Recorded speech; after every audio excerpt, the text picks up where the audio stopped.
আগামী 21শে সেপ্টেম্বর 2025 রবিবার ভারতবর্ষে আংশিক সূর্যগ্রহণ,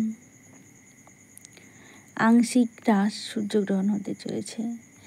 এই গ্রহণ ভারতবর্ষে অদৃশ্য, তবে ভারতীয় সময় অনুযায়ী এই গ্রহণ রবিবার রাত্রি 11টা থেকে 3:24 পর্যন্ত থাকবে।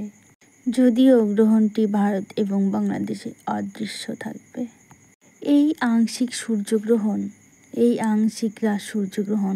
দৃশ্যমান হবে নিউজিল্যান্ড, পূর্ব অস্ট্রেলিয়া, সুইডেন, তাসমানিয়া, ফিজি, পলিনেশিয়ার দক্ষিণাংশে এবং আটলান্টিকার পশ্চিমাংশে দৃশ্যমান হবে।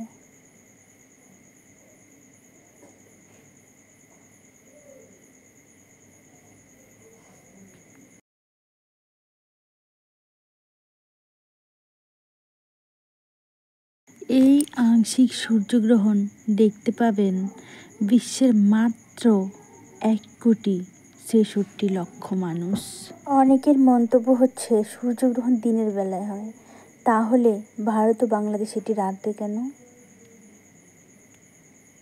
এর উত্তর হচ্ছে, এই সূর্যগ্রহণের মূল কেন্দ্র হচ্ছে নিউজিল্যান্ডে। তাই নিউজিল্যান্ডে ফিজির সময় অনুযায়ী দিনের বেলাতেই হচ্ছে সূর্যগ্রহণ। সেই সময়ের হিসেবে তখন বাংলাদেশে আর ভারতবর্ষে রাত, তাই ভারতসহ এশিয়ার সময় অনুযায়ী সেটা রাত হয়ে যায়। এছাড়া অনেকের মনে প্রশ্ন থাকে গ্রহণের সময় কি করা যাবে, কি করা যাবে না, কি নিষেধ। সেই প্রশ্নের উত্তরে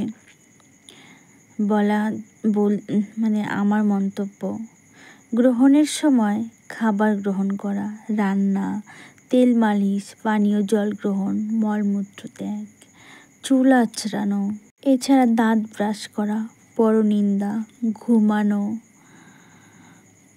যৌন ক্রিয়াকলাপে আকৃষ্ট থাকা নিষিদ্ধ।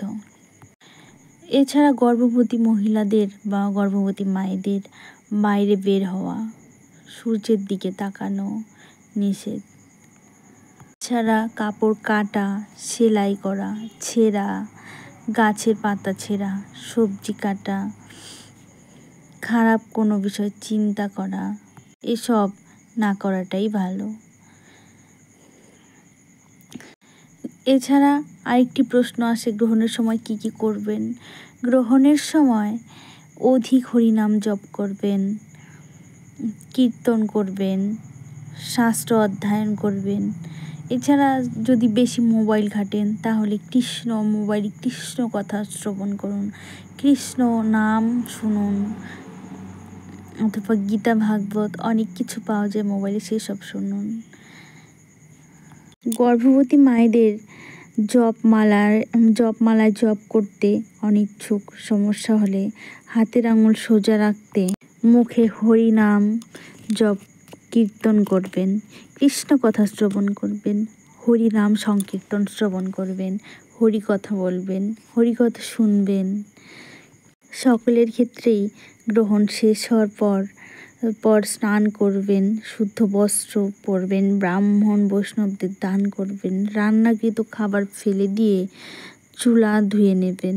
চাল, তারপর মুড়ি, এইসব জিনিস যেহেতু শুকনো, সেহেতু এইসব জিনিসে কোনো দোষ থাকে না। গ্রহণের সময় পুজো দেওয়া যাবে। গ্রহণকালে ভগবানের সেবা পূজাদি যথারীতি করাটাই ভালো।